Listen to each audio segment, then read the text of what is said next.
Hello Srivalli kitchen, అందరూ బాగున్నారండి. ఇవాళ మనము చామదుంపలను కోడిగుడ్డు పులుసు చేస్తున్నామండి. దాని తయారీ విధానం చూద్దాం రండి. కాబట్టి గిన్నె పెట్టుకున్నాం, గిన్నె వేడెక్కింది. ఇప్పుడు ఆయిల్ వేసుకుందామండి. ఆయిల్ వేసుకుందాం. ఇప్పుడు జీలకర్ర వేసుకుందాం. ఆయిల్ వేడెక్కింది, జీలకర్ర వేసుకుందాం. ఆవాలు వేసుకుందామండి. ఆవాలు ఇప్పుడు ఎండుమిర్చి చేసుకుందామండి. గుడ్లు వేడి చేసుకుందామండి. గుడ్లు కొంచెం వేసుకున్నాం, పచ్చివాసన పోయిందాక వేసుకున్నాం. గుడ్లు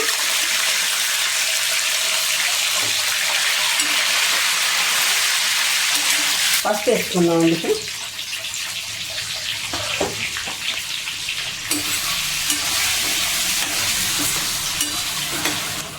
గుడ్లు వేగి 2 బౌల్లో తీసుకుందాం.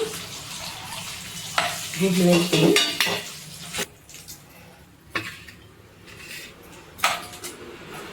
వేసుకుందామండి. ఆనియన్స్ వేసుకుందాం. కట్ చేసుకున్నాం ఆనియన్స్. పచ్చిమిర్చి వేసేసుకుందామండి.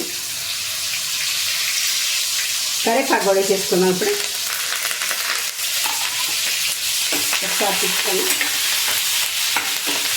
ఒకసారి అంతా తిప్పుకుందామండి.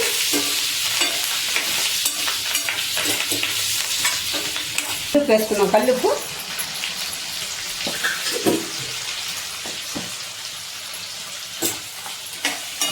టమాటా ముక్కలు వేసుకున్నాం.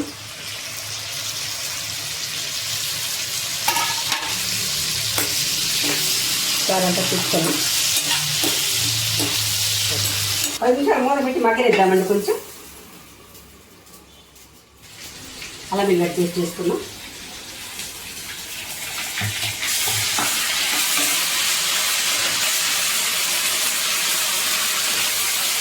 చామదుంపలు వేసుకుందామండి. చామదుంపలు వేసుకున్నాం.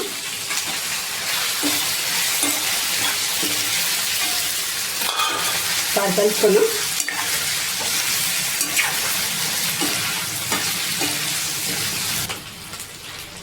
ఇప్పుడు కారం వేసుకుందామండి. కారం వేసుకుందామండి. కొంచెం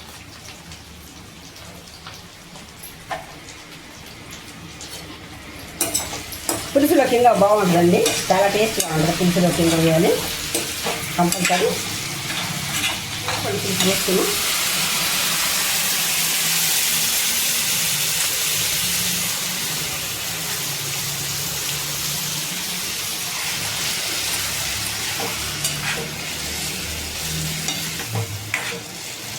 ధనియాల పొడి వేసుకుందామండి.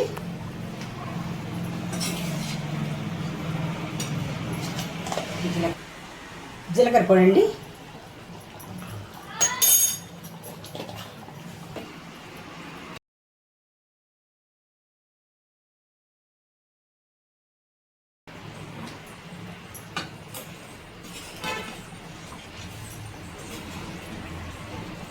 వేద్దామండి. మూత పెడదాం. 10 నిమిషాలు అయితే చెక్క పడుతుంది. మరి ఉడికిపోయింది. మూత ఇద్దాం. ఇక ధనియాలు, మెంతులు, జీలకర్ర పొడి అండి. ఇది కొత్తిమీర వేసుకున్నాం. ఇప్పుడు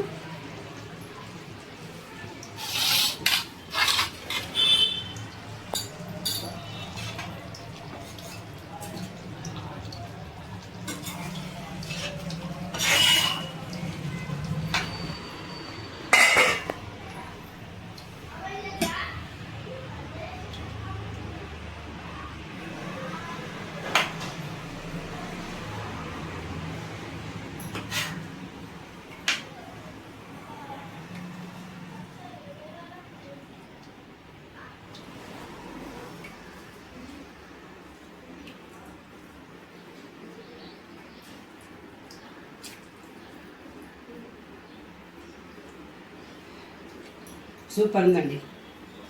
చామదుంప కోడిగుడ్డు చాలా బాగుంది. ఇలాంటి వెరైటీ వంటలు చూడాలంటే మా శ్రీవల్లి కిచెన్ ఛానల్ చూడండి. రోజుకో వెరైటీ ఉంటుంది. Okay, bye.